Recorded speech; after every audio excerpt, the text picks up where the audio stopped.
About 110 million years ago in what's now Alberta, Canada, a dinosaur resembling a 2,800-pound pineapple ended up dead in a river. Today, that dinosaur is one of the best fossils of its kind ever found, and now, it has a name: Bialopelta markmitchelli, a plant-eating, armored dinosaur called a nidosaur that lived during the Cretaceous period. After death, its carcass ended up back first on the muddy floor of an ancient seaway, where its front half was preserved in 3D with extraordinary detail. Unearthed by accident in 2011 and unveiled at Alberta's Royal Tyrrell Museum in May, the fossil immediately offered the world an unprecedented glimpse into the anatomy and life of armored dinosaurs. "It's a beautiful specimen," says Victoria Arbour, a postdoctoral researcher at the Royal Ontario Museum who is studying another well-preserved armored dinosaur called Zoolcririvistator. "It's great to have specimens like this one in zoo that give us an idea of what these dinosaurs looked like when they were alive." Watch NEWLYUNVEILED dinosaur fossil is best preserved of its kind. In addition to announcing its name, the first scientific description of the nidosaur, published today in the journal Current Biology, is revealing even more of its secrets.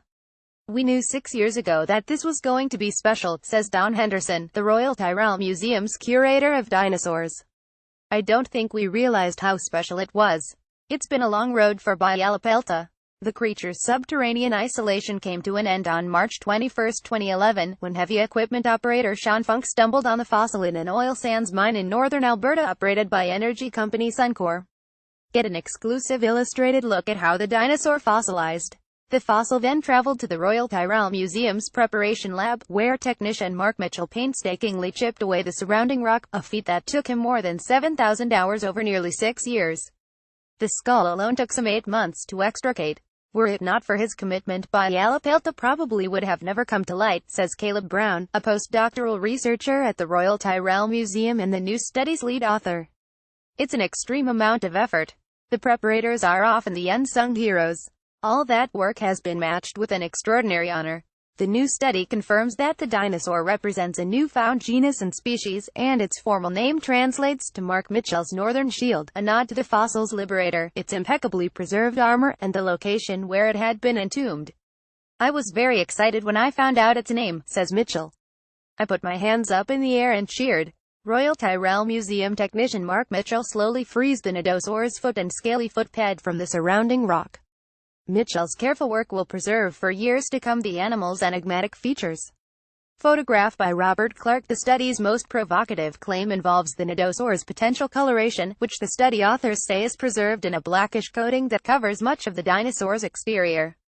Within these films, thought to be remnants of the dinosaur's skin, study co-author and University of Bristol paleobiologist Jakob Binder says that he has found chemical hints of the red-brown pigment pheomelanin.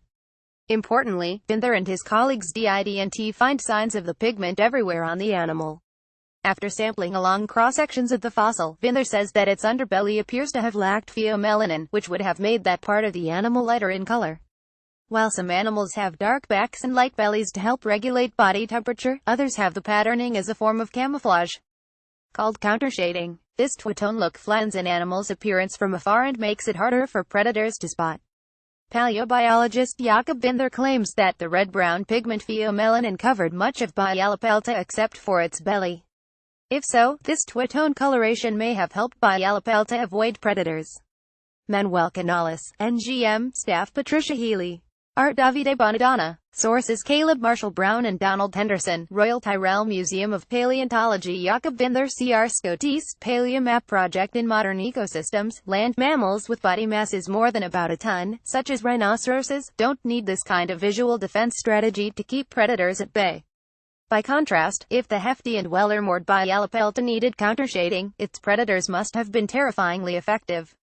The short story is, the Cretaceous is bloody scary, says Binder. We have evidence for the fact that these theropods were eating Bialopelta and other large, heavily armored herbivores, taking them down and gulping them up. For some experts, though, the new study doesn't present the necessary evidence for countershading. The specimen is certainly amazing. It's an absolutely awesome paleontological discovery, says Alison Moyer, a postdoctoral researcher at Drexel University who has studied fossilized soft tissues. But, she says, the study relating to the pigmentation and coloration, and, therefore, conclusions about predator-prey relationships, is kind of flooded with issues. Then there's evidence, acquired in tests funded by the National Geographic Society, isn't direct. Despite the dinosaur's astounding preservation, he could find only traces of chemicals thought to be left behind when this particular pigment breaks down. In life, the dinosaur stretched 18 feet long and weighed nearly 3,000 pounds. Researchers suspected initially fossilized whole, but when it was found in 2011, only the front half was intact enough to recover. Composite of 8 images photographed at Royal Tyrrell Museum of Paleontology, Drumheller, Alberta. For Moyer, the study doesn't fully address how the fossil's chemistry may have changed over time, or whether the blackish film is really fossilized skin or the remains of a bacterial film that grew over the decaying dinosaur. She also notes that the preserved skin doesn't extend to Byalopelta's underbelly, so she's not convinced that this region lacked the pigmentation. What's more, multiple studies have documented the same breakdown product identified in the paper as a natural component of marine sediments, precisely where Byalopelta fossilized. There are endless possibilities that aren't considered that would be more parsimonious than jumping to this countershading, she says. Paleontologist Mary Schweitzer of North Carolina State University, a leading expert on soft tissue preservation in dinosaurs, agrees point for point with Moyer. The data do not support their conclusions, in my opinion, she wrote in an email. Bender counters that he didn't find any of the compound in the sediments surrounding the fossil, only in Byalopelta's putative skin, and at high concentrations. Even so, says Lund University paleontologist Johan Lindgren, it's possible that the compounds associated with pheomelanin actually come from other substances in or on the dinosaur that broke down during fossilization. It highlights once again just how little we know about how soft tissues are preserved in animals, he says. The researchers studying Byalopelta emphasize that their study represents the first words on the dinosaur's coloration, but certainly not the last. Henderson adds that he looks forward to the years of healthy debate that the dinosaur is sure to provoke. The specimen is housed in a museum, where it will be available for other researchers to study using all sorts of techniques. Byalopelta, he says, is in a safe place for something truly exceptional, not hidden away in someone's living room.